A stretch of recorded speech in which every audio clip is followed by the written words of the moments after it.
Good morning all. Welcome to the Social Sustainability Subcommittee meeting today, Thursday, the 2nd of February 2023, our first meeting. Welcome all. Just some housekeeping to start off with. For anyone that's not aware, our toilets are just through the door here on the majority of your left or behind you there. If there's an earthquake, drop, cover, hold, preferably no screaming if you don't mind. I find that a bit unsettling. If there's any fire or such thing, we need to evacuate just through the front entrance, and the back end of the table can maybe just go out through the Councillors' Lounge as well, would be much appreciated. This is our first meeting of the Triennium, so thank you very much for all being here. Rob, could I please ask you to do the council blessing, please? Yeah, kia ora, Martin, Councillor Martin. As we deliberate on the issues before us, we trust that we will reflect positively on the communities we serve.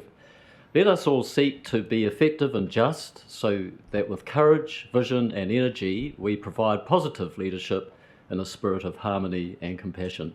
Thank you. Thank you, Rob. And I'd just like to acknowledge Rob as the Deputy Chair of this committee as well. Thank you. Item number 3, any apologies? I know we've received, We have received apologies from Jackie Elliott, and Simon, you're standing in for her, representing Ōtaki. And I acknowledge Kim from Nahapu or Ōtaki with regards to being at the table today, although we just haven't ratified that through council meeting yet. Fantastic to have you here. Also, just like to acknowledge the fact that we've got iwi at the table. I think it's absolutely fantastic. One question I would have in regards to apologies, we just don't have anyone from 2 of our community boards here. Have we heard anything from them at all? Pakakariki and Waikanae, I think. Right, yeah. Cool, okay, thank you. I acknowledge Councillor Hanford out in the audience. Councillor, feel free to join the table if you like. You're more than welcome to speak during the meeting as well. Moving to item number 4, any declarations of interest related to items on the agenda? Going once, going twice. No? Fantastic. Item number 5, speaking time for items, public speaking times for items relating to the agenda. Have anyone in the public gallery that's wishing to speak at all? No? Fantastic. Moving right along. Item number 6, members' business. Is there anyone that would like to bring anything up in relation to anything that we have in regards to the committee at all? No? Look, I'm just going to do a couple of things, nothing too major. Obviously today we're just getting some updates from 3 areas that the committee will give oversight to. Should we say it's a bit of a soft start to our group? But we have already been working with the Kapiti Health Advisory Group with regards to the health panel, and I'm quite looking forward to conversations around connected and social, the connectivity and social aspects of our community, potentially through the Social Investment Fund's Impact and Volunteer Kapiti grant that was offered, that was given, and the work in relation to that. But that's something that I'm sure will feed in shortly. And just acknowledging Rob there as well, that we'll be looking at putting a housing panel together as well over, hopefully in the not too distant future. I just want to let everyone know that lunch has been ordered for today. I know it's not a high priority for everybody, but I do think our meeting will finish more than likely before lunch. We'll try to bring that forward a little bit, but I would invite everyone, who wants to perhaps stick around, have a coffee, and have a bit of a general chit-chat just to get to know each other as well. Rightio, and we have our representative from Ngāti Toa joining us via Zoom shortly. And my apologies, I should have checked whether we had anyone on Zoom. Not yet. Okay, thank you very much.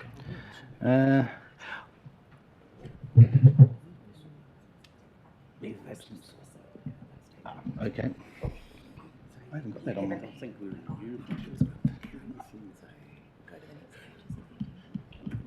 Senior. We're senior. Oh, my apologies. Yep. Fabulous. Okay. I would ask anyone, does everyone have a hard copy of the standing orders. I'm not saying you have to have one now, but is there anyone that requires a hard copy to be printed that we can forward on to you in preparation for future meetings at all? Over here, that can perhaps be noted by staff. They're much appreciated. Thank you.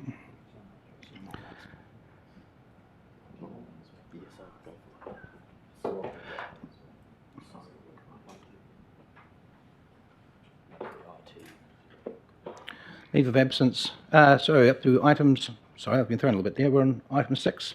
Leave of absence. And no, matters of an urgent nature. I haven't heard anything, so I assume there is nothing there at all. Okay, so we move to item 7, which is updates. And 7.1, our forward work program. Perhaps I hand over to you, Janice. Thank you, Mr. Chair. Through you, Morena Tātou. It's a privilege to be here as part of the first meeting of your committee.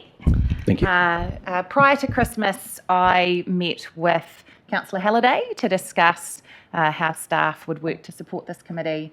One of the topics that we discussed was the development of a forward work program for the committee. And today I'd like to update you on what Councillor Halliday and I agreed and what you can expect to see happening over the next couple of meeting cycles in terms of establishing that forward work program and getting the right kind of process in place to guide that for the remainder of the triennium. So I'm going to ask the team to bring up on screen the extract from the governance structure document, which outlines the purpose and delegations of your committee, in case that's helpful as background to what will be a verbal update from me. Can I just hop in there? Sorry, that's something I was meaning to mention. Just in our governance structure, the delegations for this particular committee are on pages 11 and 12.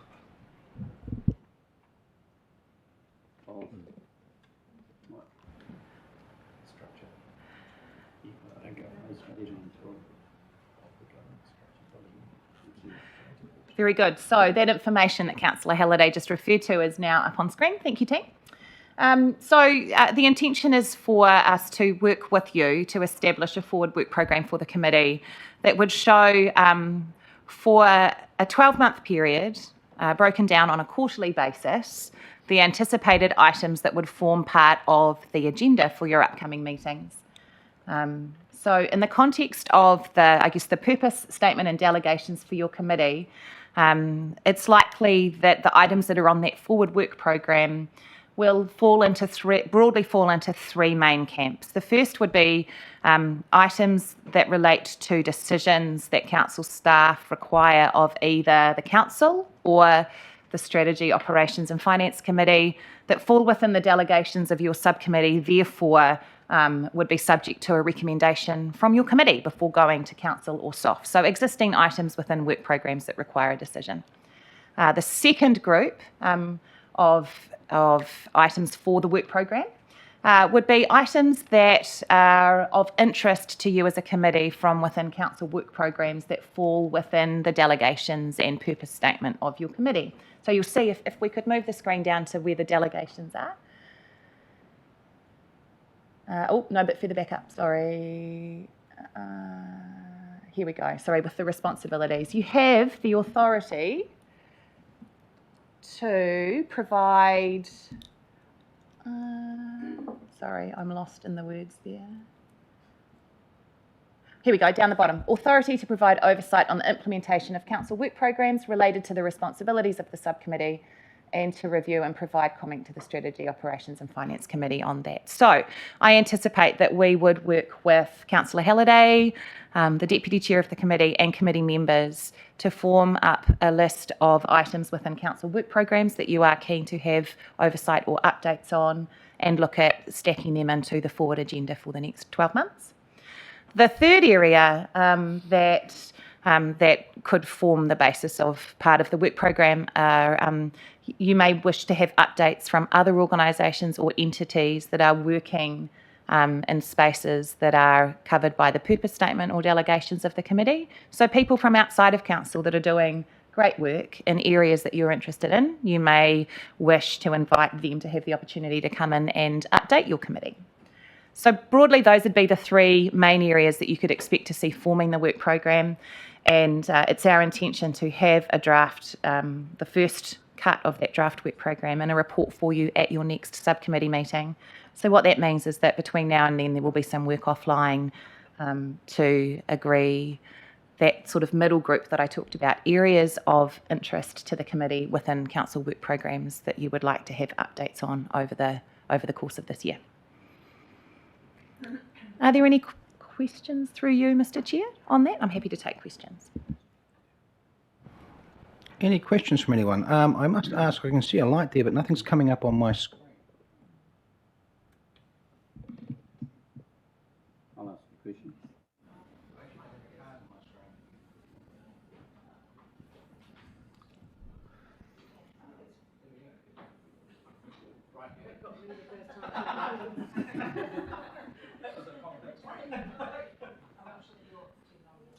Right here, Guy. Hi. Yes. Hello all. And this is a new committee, I believe, and I don't know any precedent before. Possibly there is, but what's the history of the committee? Where did the idea come from to form this committee? Mayor Halborough, can I perhaps get you to answer that question? Oh, sorry. Questions are usually for staff, and I think the staff would be able to respond to that from their perspective. Basically, at the beginning of each triennium, there's the opportunity to set up a governance structure which suits what the council's wanting to deliver at that time. So this was set up in consultation with all elected members, with community board members, with councillors, and we discussed it and agreed that these two new committees would be a useful way to progress some of the areas that are of interest to council. I think building on that, community board member Burns, that we moved from a portfolio structure to a committee structure. The mayor decided that that would be a more appropriate approach for this triennium. From what I've seen through the induction process so far, I would be inclined to agree with that. There's been a very different feel around the table, and I'm quite excited that what we'll be able to do is potentially drive the priorities that we come across within this group for our community.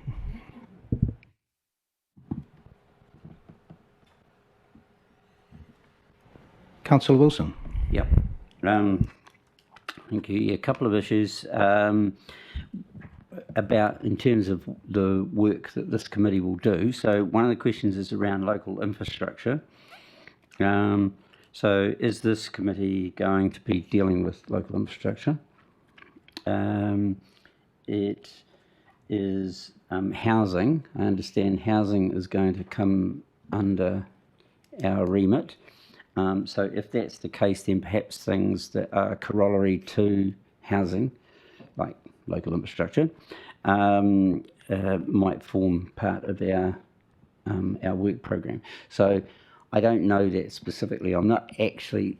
These are broad brush things, but I think it would be quite helpful if we can kind of nail it down a little more specific about what work this committee's expected to do. Thank you for that, Councillor Wilson, and feel free to jump in at any time, Darren or Janet, with regards to that. My view is that we're forming that up a bit at the moment, where we will, I personally believe the workhorses of this committee will be in its panels. We're already moving with regards to that in the health space. And that's just from my perspective. Fortunately, we already had a group that was an advisory group to the mayoral office, which we've just morphed into the advisory group really for this board. With regards to housing, we have yet to put a panel together. That's a conversation that I'll be having with Councillor Kofod in regards to that, and of course the senior councillor team as well. With regards to infrastructure, interesting you should say that, because I did pop an email around yesterday just saying where does infrastructure fit, because there's different sorts of infrastructure. So obviously social infrastructure, and there is bricks and mortar infrastructure. I see us perhaps being more in the social infrastructure space rather than the bricks and mortar space, and that the infrastructure conversation is something I've asked to be brought up at our next councillor only meeting, for that reason, is that where does it sit with what's going on in Auckland and up north at the moment. I think it's quite relevant for us to be having some conversations in that space. Whether it needs its own committee, it's something for councillors to discuss, I think, in the very near future as such. With regards to, if you like, strategy in the social space, if you like, that's where I see the social investment funding that went through to Impact Trust and Volunteer Kapiti. I think Volunteer Kapiti is leading that piece of work, and that's stage 2 of that piece of work as well. That's not starting from ground zero. So I'm quite happy that we've got some panels in process, if you like. How does that all fit in? I think that's part of us being a new committee. We'll see how that goes. And if that is working for us, great. If it's not working for us, then we can fine-tune that so that it is. I hope that answers your question. Was there anyone else that wanted to add into that as well? Councillor Spires? Thank you. I just wanted to comment and say that now that health is in legislation for councils to take some responsibility for, and the community voice actually needs to be heard, and it's really good that hopefully that the Health Advisory Group becomes the panel for this committee, because we need to work with council so that the issues that are on the grassroots come forward to a higher level and Kapiti is taken notice of, so we improve access to health services out there in the community.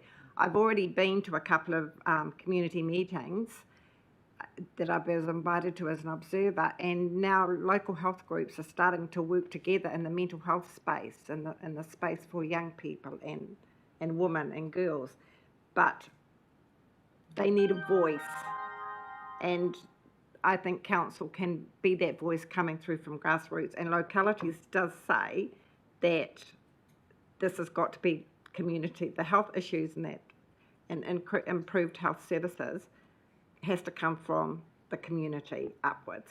So I think that the council is a really, really good way to get the message through to central government, and with the health group being the voice of the community to get that message through, if that all makes sense. So, yeah, that's all I really wanted to say. Thank you, Councillor Spires. I guess building on that a little bit as well, as councils are now legislated to be involved in the health space, what does that look like? I still think it's a big question. I have very high confidence in the Health Advisory Group with regards to expertise on that to help us navigate that pathway. To be brutally honest, I don't expect that this committee to be bogged down necessarily with all the minor details on these spaces, but as Councillor Spires mentioned, we're talking about mental health space, say we might have a presentation. We might ask for a presentation from a group that represents that group to come in here and have a chat to us, or there might be there'll be updates from the panels as well, as and when required. But if we've got certain things we want to work on, then we can push perhaps that down to our panels as well with regards to doing the mahi in that space moving forward.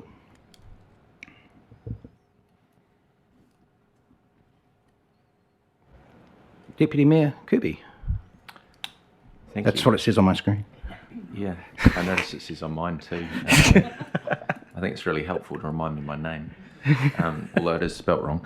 But that's beside the point. Of course it is. Of course it is, yes. Thank you, Mr. Chair. I'm quite excited about this committee and its potential in terms of what we can facilitate and lead within our community. I do have a couple of questions though. I know from the previous triennium that there were some work streams that particular councillors had in their portfolios that I would assume fall into the purview of this this committee.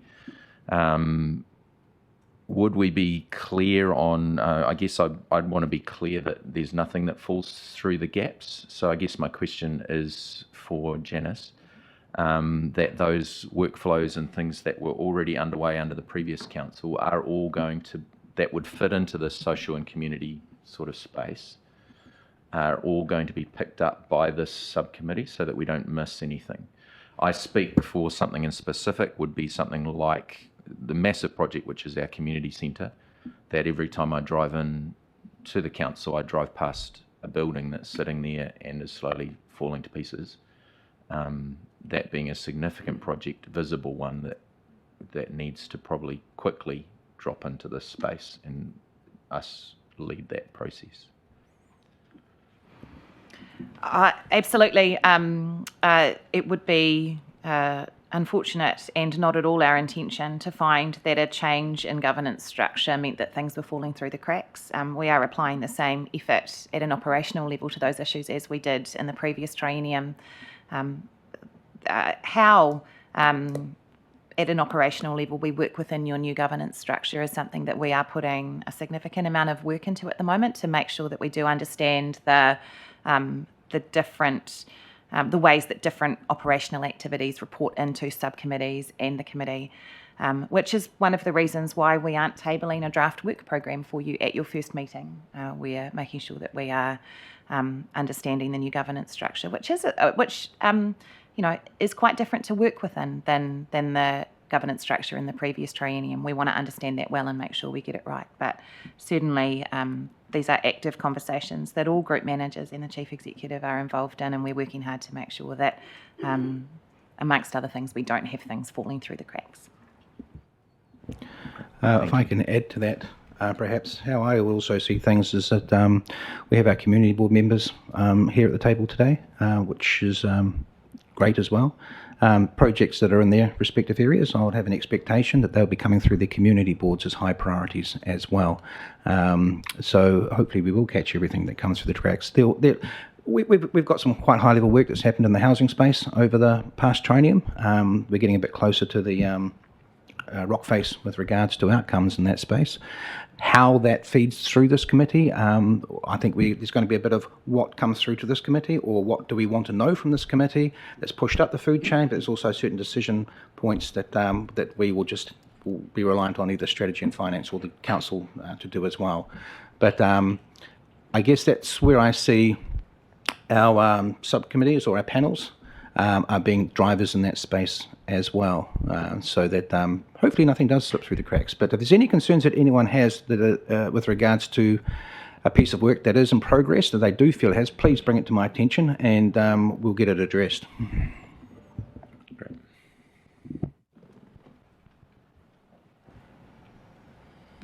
Committee Board Member Black. My apologies. Thank you, Mr. Chair.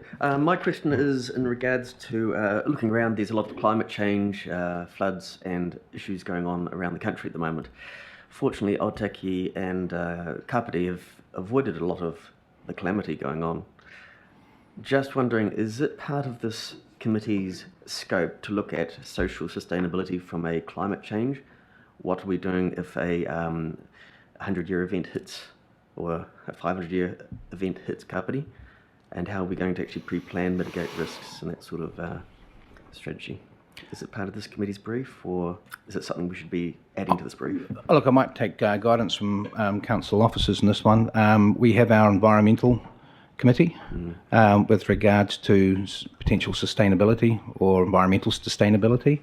I think it's a fair question with regards to, from a health perspective, is it council's primary directive to run that? No, that's the health system. But can we keep an eye on to see how robust we are?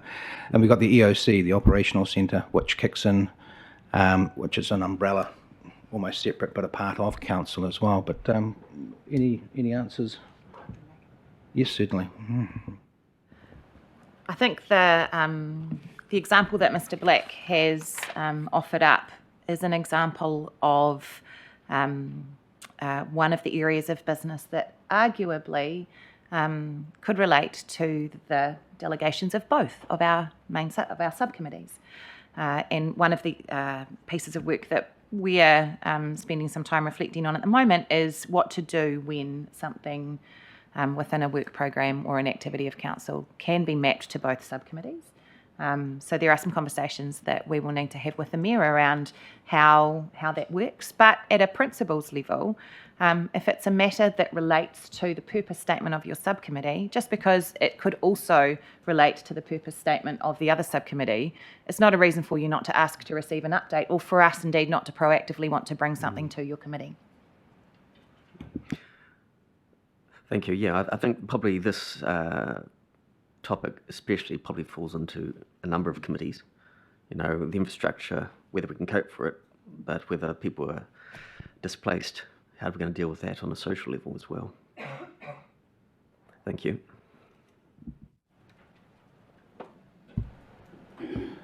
Just for ease of moving forward, I might just call people by their first name, if everyone's okay with that.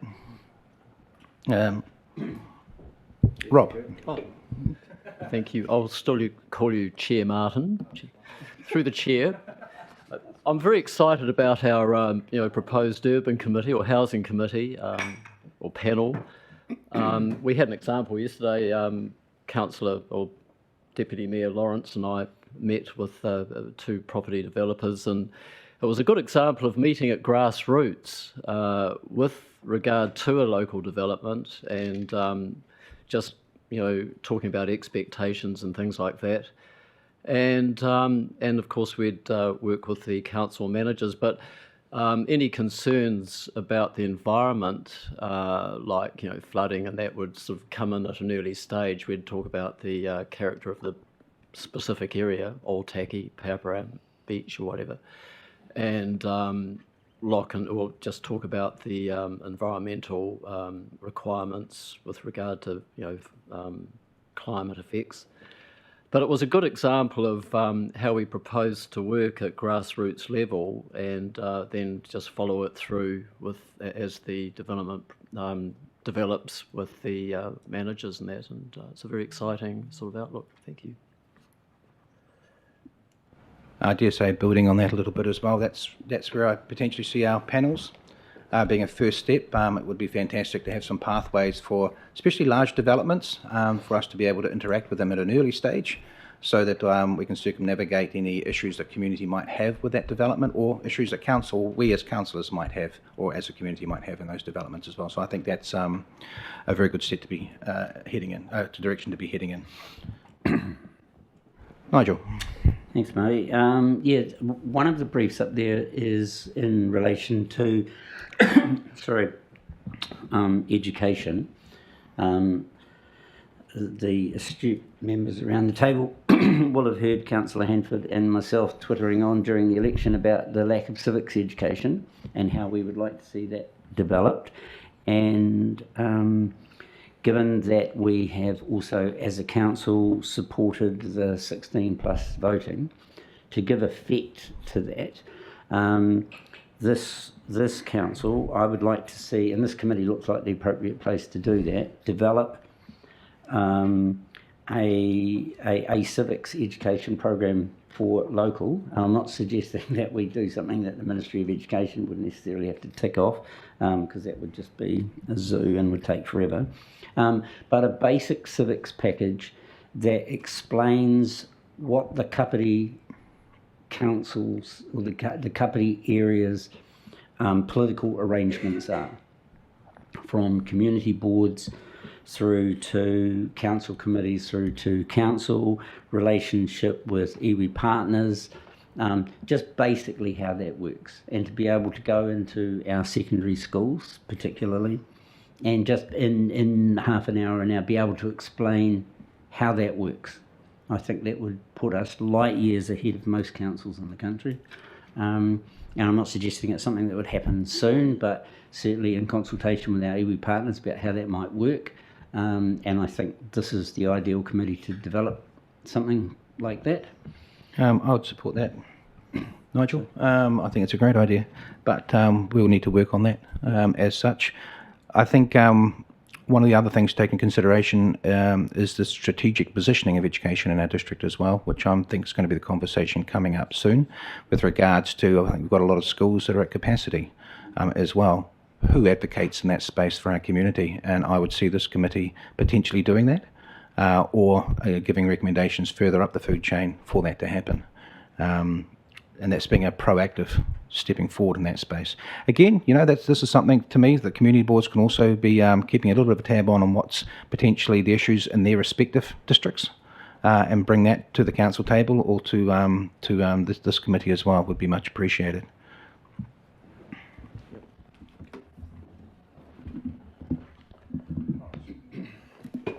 Can I ask, is the Youth Council connected directly to this subcommittee, or is it higher? That's a very good point. Not at the moment. Sorry. Janice, yes, you certainly can. Generally, our advisory groups report into council or, in some cases, SOF, but I don't believe there's any reason why this subcommittee couldn't connect with the Youth Council. It's clearly very well aligned with the purpose and delegations of this committee. It wouldn't necessarily need to be instead of connecting with council, it could be as well as, and certainly staff can support the subcommittee to explore that with the Youth Council and see what they would be willing to do. Great. Thank you. And I guess that just highlights that we're a committee in its infancy. I think it's an excellent idea as well. And whether that works in the same way that potentially a panel does as well, and they report to us and let us know their thoughts, rather than having a person on here. But I think we can open that up to them to decide for themselves how they'd like to potentially interact with us as well. But it's certainly a conversation to have in the very near future, I think. Johnny. Yeah, now look, I was just going to make a comment first on the education side of things. I understand there is also work already being done regarding sort of a training hub for vocational training in Kapiti. My other role is sort of in that area anyway, so I know that there is some work already happening there. In regards to housing, I'm just wondering how we can sort of find out a little bit more. I mean, I guess if we've been looking at that, I mean, we're actually having a surplus land from the expressway being sort of sold at the moment or being bought. And I know Kāinga Ora is sort of looking at that. So I think we sort of need to be sort of kept up to date with that sort of stuff. And also with the, and I'm just wondering how we go about doing that. The other thing is I see there we're sort of looking at health as well and social impacts of COVID-19. But what I would actually like to know is how we can actually get some information regarding the impact of what the mandates and the COVID response has actually been, because I'm well aware that we've, as far as mental health problems, education, and all those other social impacts have actually had some effect, and I'd like to sort of know what sort of effect that has actually had. And I think, if that's part of what we're doing, I'd like to get some information on that. Thanks, Johnny. In relation to the training hub, I do know that the Economic Development Kohiatanga Board has done work in that space, the recommendation being potentially some rooms in the new community centre. So coming back to what Lawrence was talking about with regards to making potentially that a higher priority, certainly fits into that. With regards to the social impacts, with regards to COVID, health and all those sorts of scenarios, I think there's a fine line between information that council officers put together and the health department puts together as well, but maybe there's information we can glean from those areas rather than it being necessarily a piece of work we do ourselves. But certainly take that on board with regards to we can discuss that and see whether there is a pathway for that. Mr. Chair, could I comment? Yes, Kathy. Thank you. Just replying to Johnny's comments around COVID and the impact on our young people. I was at a meeting last evening with at the Kapiti Women's Centre with some groups working in the community, and the impact on our young people, children and going to school, is absolutely huge. There are many young people now not attending school. In primary schools, the anxiety levels are really high, and I think they're putting that down to the impact on COVID-19 and the effect it's had on our young people, and it's actually quite huge. But just bringing up the community centre as well, I've been to the mental health meeting and the meeting last evening, and both times the community centre has come up, because that's where they meet and that's where they met and joined together, and it was really good. But the impact locally is huge. I haven't got any data or stats, but the people that are working in recognised organisations, I won't name them, are telling us that it's actually quite huge. Thank you, Kathy. I guess it just highlights exactly what you're talking about, Johnny. Nigel, you had your buzzer, you popped your button there before, but All good? Anyone else have anything they'd like to bring up in regards to this topic? Yes, Janet. I just want to say I think that was a really good initial discussion around some of the huge issues that are facing our community and how this committee could help to drive those. I had actually noted down the community centre too as something that could potentially be driven through this committee, so I'm keen to have a discussion around that. Also some of the other points made around social resilience. I think that's different from environmental climate change resilience, so really keen to further the conversation around that. Also the issues that have been brought up around the challenges in the wake of COVID with mental health in our community, and particularly in our rangatahi and tamariki. So yeah, I'm very, very encouraged by this initial discussion. Thank you. Thank you. Can I just add a comment to that? You certainly can, Lawrence. So last week, just as an update, as part of, so I probably need to put this into context. Part of my other job is I work for Kapiti Impact Trust. There is a declared conflict of interest there for me because we receive funding from I appreciate that. Kapiti Coast District Council. I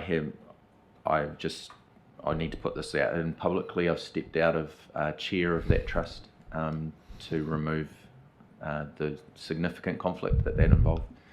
But I am still working in that space with some of the leaders within our social and community sector, and we met last week with some of the significant leaders. The top topic that came out of that was the resilience of our sector, and not just the people we're serving, but the staff and workers and managers within that sector that are working in our not-for-profits and other areas. That it's very clear that most people are operating at zero capacity within their own worlds, and are exhausted and tired after the last 3 years of effort of serving. So one of the things that we spoke out of that was to be very careful that we're not creating more work than what these people are already doing, because we need them to be doing business as usual as well as they can be. So not dumping more stuff onto already busy and stretched resources. And we also need to be aware within this environment that funding is drying up across the board for the social and community sector, so it is declining. We've got some serious issues that I'm sure Chris can talk to in regards to particularly Te Atiawa's response that they've had in the COVID response area with Manaaki Kapiti, and ongoing funding for that is in danger. I would say even has been signalled that will no longer continue. So we're going to be left with what was an exciting opportunity for us as a district, with Te Atiawa stepping into that space for well-being within our community, that is in serious danger that it will cease to continue from my understanding. Chris may be able to add some more detail to this from the end of February. That's going to leave another massive hole for us in that area of resilience and working just within our sector. So I think just to add to the emphasis that the Mayor has put on this committee, I would say that we have a significant role from a council perspective to support the sector and to champion it as much as we can with the weight that we can bring to it. Thank you for that, Lawrence. Much appreciated, the perspective. It's a fraught conversation because it's such a large space. But I would be interested in either yourself or Chris's opinion. How critically important is Manaaki in this space? The reason I ask that is that perhaps we have a new health minister, we have a new associated health minister, who interestingly enough is part of our rohi here as well, but and maybe a letter from this council in regards to supporting the ongoing operation of Manaaki Kapiti as part of the social structure of Kapiti. Would that be appropriate? Anything that potentially will help. I know from our work within the Social Investment Fund and capable sector work that we've been doing for the last 4 years, one of the main outcomes of our first work was the glaring lack of iwi involvement in our sector from Te Ātiawa in particular. Obviously at either end with our other iwi partners, there is more work going on in there, but the funding that's available for Te Ātiawa and their work in that space was a glaring miss. That COVID-19 provided an opportunity which was really exciting for our sector. In fact, we would see that as a win for capability within our sector when they stood up and started to do some significant work. The idea of them disappearing again, I think, is a massive loss for us as a district. So, yes, anything we can do to support or put some weight in there would be helpful. Chris, would you care to comment on that at all?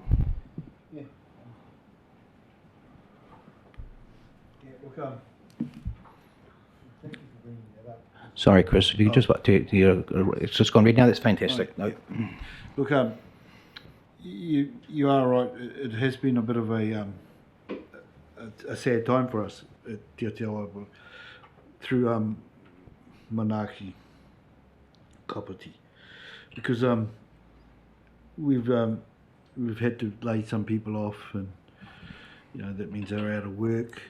But what we are doing at the moment with the government is that because the funding has dried up, basically, and their understanding is because we now have a vaccination for COVID, there's not a really need for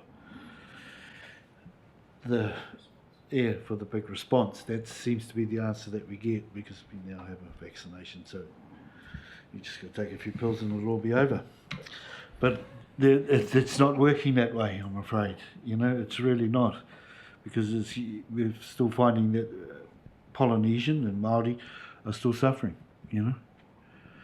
They still are, and we're also trying to move Ōtaki, who is a provider, into that space.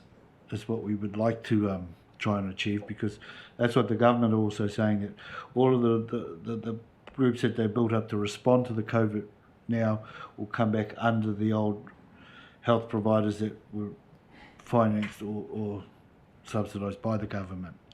So we're looking at that, a bit of a transition is what we're hoping, and yeah, that's all I can really say on that. I chair Ōtaki because of, like yourself, we have a passion for people and our people, and what they did do was fantastic, and we saw the results of how families actually functioned and were helped, and and it's something that as people, we are human, and I'm glad that we have got something like this starting to happen here.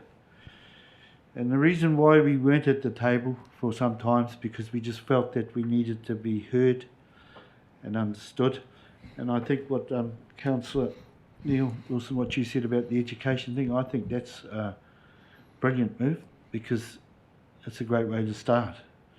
If we both know what we're doing, we can, we're going to get on, and I just think that's a big heads up for me from Te Ātiawa. But look, this is new to me as well, I've got to be honest, and I am enjoying it, but I'm taking my notes because I need to. But look, I think we're on the right track. I've got a good feeling, but that's all I know so far about Manaaki Kapiti, but we are trying to still hold on to that, And plus, with the change of government, puts a bit of a scare up here, really, to be honest, because they've made their intentions clear if they get in that they want to take the Māori Health Authority out and things like that. So it's not a, it's a tight time, basically, But hey, look, our women run the Rugby World Cup, so I think we can do it as well, Lovely, yeah, can't wait. Thank you for that, Chris. It's new to look. This committee is new for all of us. So please don't feel I don't want to say intimidated by space. I think it's the last thing you would be, but prudent to be on top of things. But any questions you have about anything, please feel free to articulate them. Any clarity that's needed, please feel free to articulate that as well. We're all here to basically help each other out for the betterment of our community. This is, again, a fraught space because you throw a dart in the health sector and they need funding per se. But Manaaki Kapiti is not just involved in COVID-19 response. They've involved in all sorts of areas and are expanding quite nicely in our community across the district. Could I perhaps suggest a motion we put by this committee with regards to a letter from the mayoral office in support of continued funding for this group that we follow up? Can I have a seconder for that? I'm not going to...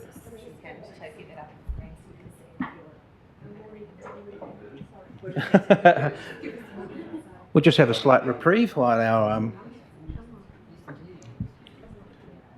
Oh, look, I've got Simon actually next, then Kim. But just get this clarified here as well.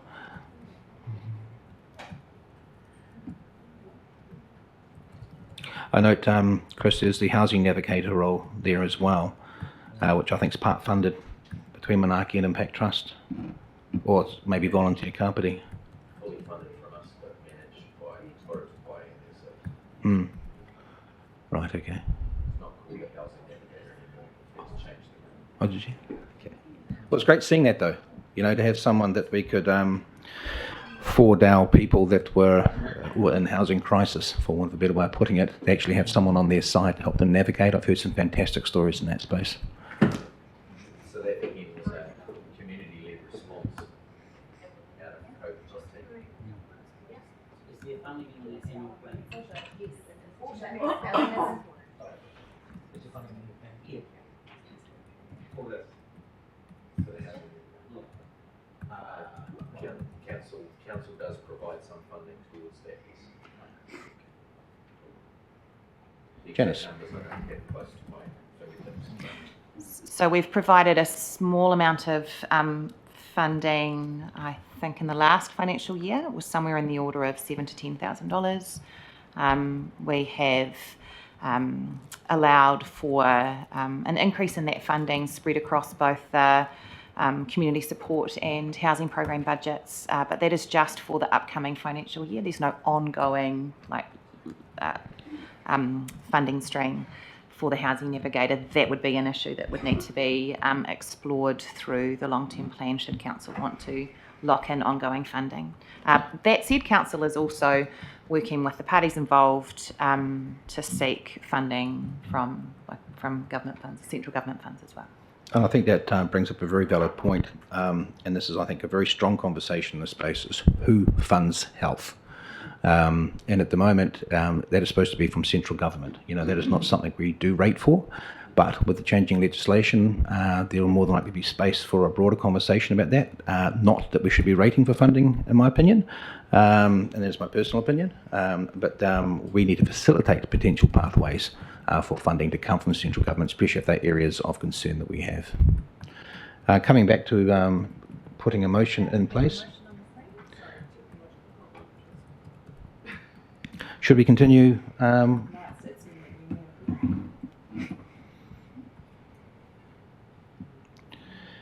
And I think the motion's more about the wish to put a letter together from the mayoral office, the wording which can be put in place by the mayoral office around this.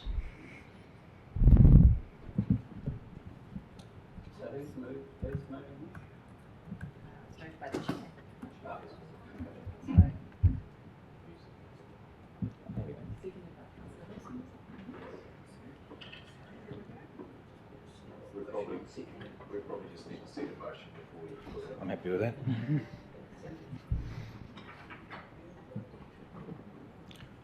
I'm happy with the way that's written. Does anyone else have any opinion on that at all? Yes, Kim. Am I on? You are. Yeah. I'm just looking at it, and is this specifically for Manaaki Kapiti, given that there might be other organisations? Are we doing a general one across Kapiti, or are we doing a specific one? Doing a Manaaki specific one for Kapiti. Manaaki Kapiti. As I said, throwing a dart, and unfortunately, there are many organisations Yeah. that need assistance. There's no doubt about that. This particular motion will be for Manaaki Kapiti, potentially dovetailing into development of Horatapai as well.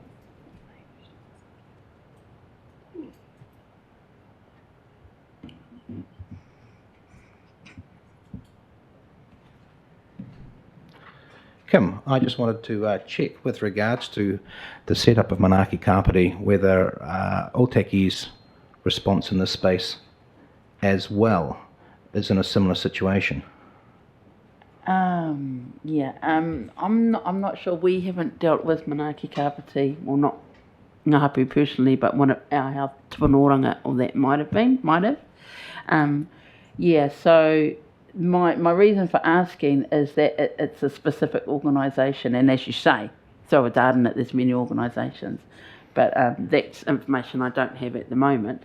But what I was going to say before is that the impacts of this, the whole COVID, and like you say, it got pills now, so the COVID issue is over. Well, it's not, because people who are on the lower scale of the health scale, poverty, the impacts are higher, because those who were already resilient, they've been impacted but can bounce back, but there are those that cannot bounce back, which is why we're in the next stage of funding, as I see it, because you're no longer dealing with the direct impacts of COVID, you're dealing with the fallout. So it's the fallout that we're in now. I support the motion for anyone to be getting additional funding for it. I don't know that, and I'm not against the motion at all, but I just think if we're going to put a letter, can we stretch our net wider? Is my only thinking. Can we stretch our net wider, or is there potential to maybe pass another motion and send another letter later when we have more information? The other point I was going to raise is the point you made about not tasking the ones that are already really busy. The flip side to that is the kotahitanga, the collaboration between those who are providing the services, which I think is completely lacking. We've got so many people struggling, taking little bits of the pie to try and provide services, but there are parts of that service that could be collaborated on and people can learn from other organisations, which we're not tapping into. So not to say that they're not using the money wisely, but there could be potential opportunity to work together in parts to share resources. And that was the only other thing, which is why I thought stretch it wider, but happy for that to go through with the intention that we look at it and say, maybe we then need to follow that up with, actually, Kapiti is dealing with fallout now, and we need to put a stronger letter through later. That's all. Look, I agree with you 100%. Mayor Holborough would like to comment on this as well. I'm really happy to put this funding in the context of the wider kind of issues that you're talking about. I think that would add strength to the letter and also highlight some of those wider issues. So very happy to take that on board and include that in the letter. And look, just building on that a little bit as well, this is part of the reasoning of our health panels to start bringing the ability to bring these conversations together. For far too long, Ōtaki has been separated from the rest of Kapiti. I think with the new expressway or bypass opening up, that linkage between our areas is strengthened. The fact that we have the community board and yourself at the table, it's strengthened. And the fact that we can talk about this and put a letter specifically to our ministers in regards to this is a great outcome. But after saying that, there's a lot of work to still be done in this space, but I'm very encouraged by where we're heading as such. I think we have to be a little bit wary that if we put the net too wide, then it becomes an ineffective letter as well. But I do appreciate what you're saying, and I'm very interested, and I know the panel is very interested in making sure that we have a stronger, well, it's not even a case of having a stronger relationship with Ōtaki. Ōtaki needs to be equally represented in this space so that we are all working together for the better of Kapiti as such. In regards to the motion that's been put, are we happy with the wording of that? taking on board Mayor Holborough's comments regards to how she may format the letter. Could I have a seconder, please? All done? Excellent. All those in favour? Aye. Any against? Motion is carried. Thank you very much.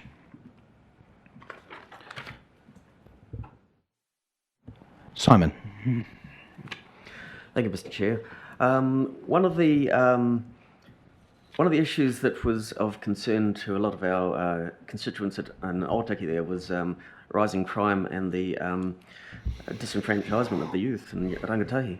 I would like to see that remit, a part of the scope here, and say what can we do, like drop-in centres, support, integration, education, just initiatives to actually allow youth to be engaged again with community. Thank you for that, Simon. And I think everyone would agree with that, not just in Ōtaki, potentially across the board. I know additional funding has gone into Ōtaki with regards to youth, specifically in this space. Ōtaki is now considered one of the 7 major priorities from a regional perspective as well. We've already seen a large amount of funding come in for housing infrastructure.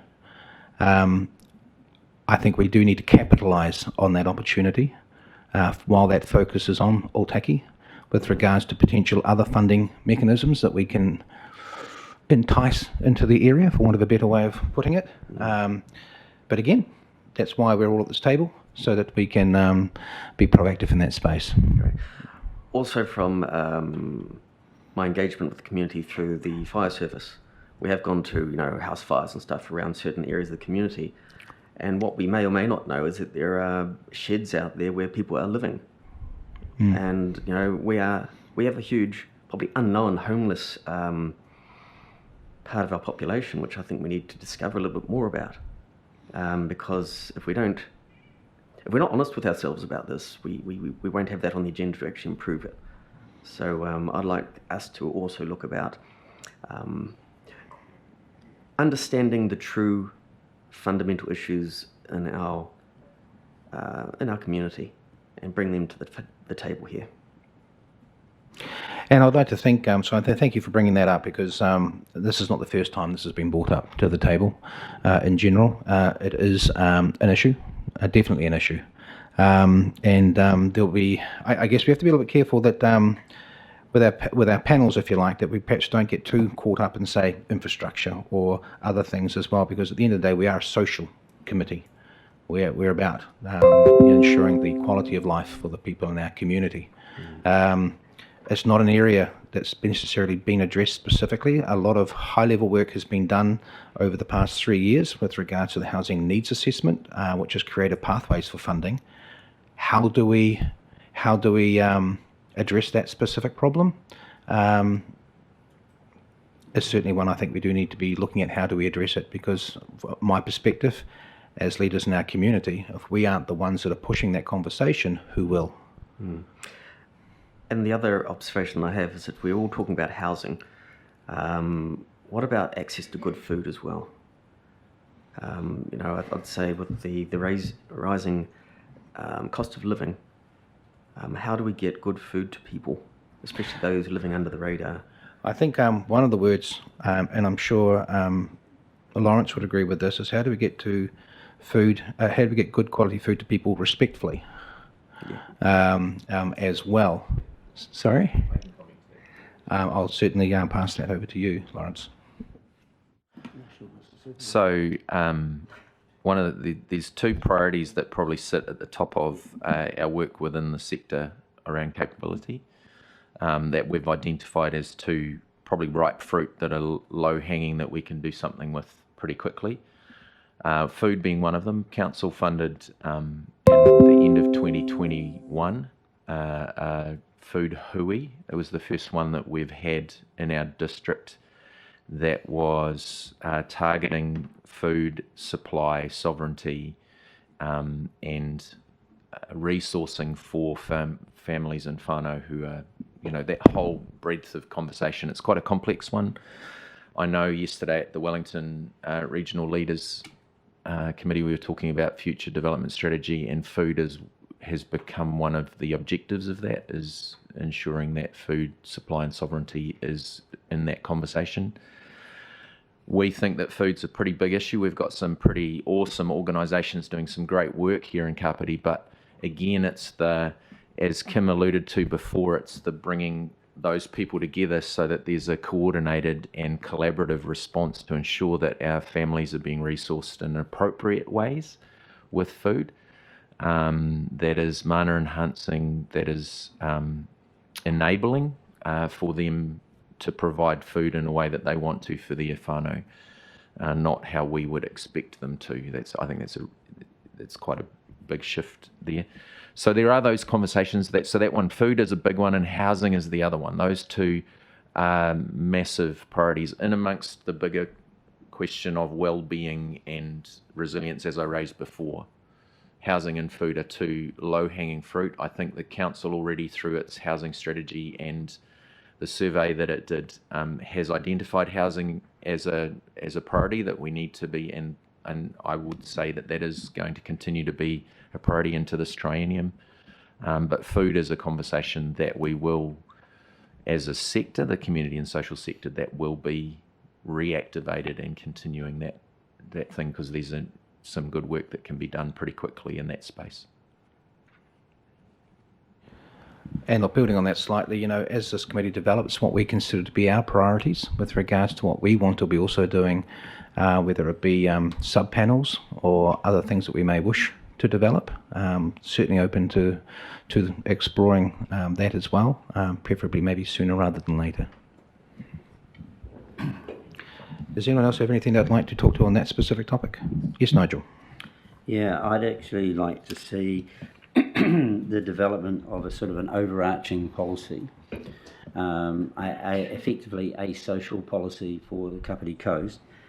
What tends to happen with these things, in my experience, is that there tends to be a bit of a piecemeal approach. So there's a bit of a problem over here. Oh, well, we need some funding for a food bank, or we need some for this or that.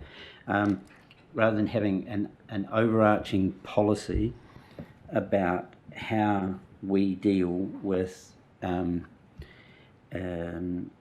social infrastructure of the Kapiti Coast.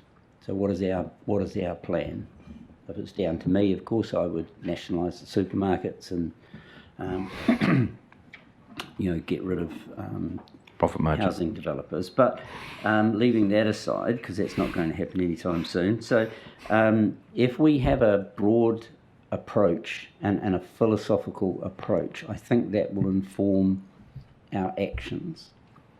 And I think that's really important, because taking up what Simon's saying, like having an approach to food, having an approach to rent, having an approach to employment, because those things all fit together. You see the impoverished communities have high unemployment, they pay ridiculous amounts for rent, and food prices in supermarkets are huge. And so we see what the social impacts of that are, and somebody's already raised, crime and security and all the rest of it. So I would like to see us develop a broad philosophical approach to it, and then that will feed the actions. Hopefully that feeds the actions. And I think a key word there as well, by having that broad approach, what we're talking to with regards to Ōtaki as well, is encompassed as part of that, not separate from it. If you like, we need to be all working together, because I think there's a lot of doubling up potentially for those reasons as well. But no, thank you for that, Nigel. Most definitely. Just one other quick comment. Every time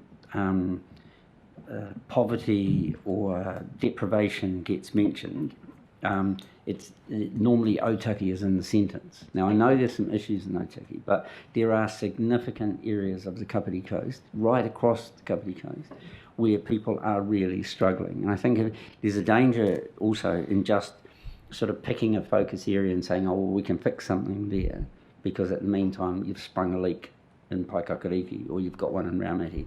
So again, that overarching policy for the Kapiti Coast, and Ōtaki has its own set of challenges, but so do the other areas as well.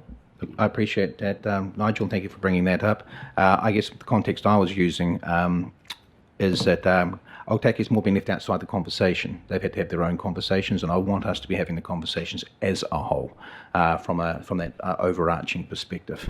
So that's fantastic. Simon, I had you down here. Was there something? No, all done. And then Kim, I had you down.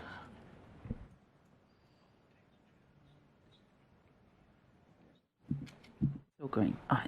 Yeah, just to add to the whole, what I was saying about people who are providing these services and working together. But then there is the strategic level where government agencies and entities who are providing support in these areas need to come together as well, because I sit in a couple of forums where we've got all the agencies there, because if I look at food sovereignty, we've got MPI, we've got, we've got all these other organisations that are helping in other areas like funding nurseries, bringing, teaching people how to grow food. So it's not just us trying to fix the whole thing. Other people, and we also work in silos. So we don't know what the other entities are doing. So it's, we have a higher power, not a higher power, but we have more power as an individual to work with those government agencies, because the man on the ground can't go to the MHUDs and that. So bringing together those forums, we have one for housing, which is starting to just get going, but it's understanding what Kāinga Order's doing, what MHUD's doing, what everyone is doing across the board for that region, rather than everyone just going, well, I'll fund that, I'll fund that, I'll fund that, because you get a bigger pool and then you can collaborate more and it's a better benefit at the end of the day. So there's that aspect to it as well. Thank you, Kim. I agree 100%. Look, I see our role as a committee more in that advocacy space and bringing the together of, but there's a lot of good work going on in the community. I think you're 100% correct, is that they get to a certain point, where do we go to from here? And I do specifically see that as being a role of our committee, is to take that next step or represent our community in that next step, so to speak. Quite looking forward to that, actually. Yeah, just as the the ex-chair of the Ōtaki Food Bank, just give you a perspective on what's actually happening there. We've got working couples who have to go to the food bank, and okay, why? Increasing rents. Okay, why have rents skyrocketed? Well, just as soon as the expressway was mooted, we had land banking at Ōtaki because they were relatively cheaper prices. So, okay, we had outsiders coming in, buying our land, and then putting the rents up of all the rentals. And another aspect is we've got working couples who have their job in town, cleaning jobs and things like that, haven't got a sufficient bus connection to the Waikanai railway station and have to drive there, and of course petrol prices are going up. So it's a very complex issue, and if we work at all of the detail, like get a better bus service, look at more reasonable housing complexes for our own people, and we can do that, I think we would get over the food problem as well. Also, we've got market gardens being developed one after the other. We're getting a bit of a sprawl, so okay, let's take a breather and have some green belts put in and perhaps a bit of home planting. Okay, thank you. And look, our council works heavily in the space of trying to educate our community with regards to self-sufficiency as such as well, but I do take on board what you're saying there as well. I do come back to our community boards, things like bus routes and that sort of scenario. That's, to me, issues that they can bring up and address. We can't address everything in this committee. We need to be looking at that higher level, in my opinion. But it's important to voice all these things as well. I'll just let you know, I've let this conversation run because this is our first meeting and we are talking about a general work program. I know staff are taking notes, a lot of notes, with regards to what we're talking about here, so that we can capture this. There'll be a debrief process that I will have with officers, and I'm sure the Mayor as well, and more than likely Rob. But this is great with regards to getting this conversation going, which is fantastic. Kathy, I had you down next. Sorry, I won't talk again after this, but I just wanted to support Councillor Wilson's proposal for a policy or some kind of a strategy around this, because health is only 20% of people's well-being. You've got your food, your clothing, your housing, your education. All these other things are determinants of health. So if we can help fix those things, then people's well-being will be a lot better. But I just also wanted to add that we're up over in Kaitawa, the people have got in 5 Ruapehu Street now, they've got where they grow their own vegetables, they've got a food bank type thing of their own, and they put all their vegetables there, and people who need it come and get these fresh vegetables that other residents are buying. So I think it's really good that, parts of our community are picking up these things and helping each other out as a community. So, full marks to them. And 2 other aspects to that, in my opinion, our parks, potentially our playgrounds, etc. That's something that can perhaps be incorporated into that conversation as well. I had something else, but just zipped out of my head. All right, anyone else want to? I don't have anyone on my list at the moment, except for Simon, who just popped up. So, yeah, thank you, Mr. Chair. Look, just some comments. There was a thought with one of the strategies that I had in mind. Great, we need a policy to actually cover what we're doing, but yet we need to bring things down to grassroots and how we can actually help that. And we've got so many excellent community groups there, like we've got Zero Waste, you've got the Men's Shed, you've got people like Mike King who are all about education with regards to planting. Why don't we focus more on, instead of supplying people food, teaching people how to grow their own food, get wood from the planter, get planter boxes, get the Men's Shed to build them, get the youth involved to actually assist them, so it's a general community effort, and teach people how to feed themselves. That's part of the sustainability from my perspective. Oh, look, you're 100% correct. I'm well aware of council projects in that space that are very well attended, but it's a growing area. People are busy, as we well know. People are struggling to meet their financial commitments. Makes that balancing act very, very difficult. But there's definitely a want there, I think. But again, we can't be all things to everybody. I do hark back to the community boards with regards to perhaps building up that local communication networks, so that when council is putting on such projects or such workshops and that sort of scenario, that word is getting out, and we can expand on that as well. Bit of a chicken and egg scenario a little bit, but I'll bring that back to our board, and we'll update you on our progress in that regard. Fantastic. Great. Anyone else? No? Going once, going twice. Well, I think short break and coffee. Well, a cup of tea if you like, or a glass of water. And there's chocky biscuits out back too. So perhaps we reconvene in here at 11 o'clock.